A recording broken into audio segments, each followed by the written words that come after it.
Ангина кезінде неге тамақты тұзды сумен шаямыз? Тұзды су гипертониялық ерітінді болып табылады. Бұрын тұз өзімен бірге сұйықтықты алып кетеді деген ұғымды естіген боларсың. Так давай осы ұғымды жай ғана әңгіме емес, дәлелмен түсініп алайық. Медицинада осмостық қысым деген термин бар. Ол тін, жасуша және қан тамырдағы сұйықтықты басқарып отырады.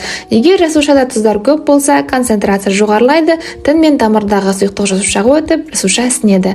Демек, концентрация қай жерде жоғары, осмостық қысым да сонда жоғары болады деген сөз. Ал концентрация тамырда жоғары болса, сұйықтық керісінше тін мен жасушадан қан тамырына өтіп, жасушада сморщивание болады. Біздің тамақты шайып жатқан тұзды суымыз как раз концентрациясы жоғары гипертониялық ерітінді. Ал ангина бұл қабыну болып жатқан участок, онда іріңдегі тұздат пен әртүрлі микробтар жиналған. Тұзды суымыздың осмостық қысымы жоғары болғандықтан, ол өзінен бірге іріңдегі тұздатты және сол эксудатпен барлық зиянды заттарды алып шығады екен.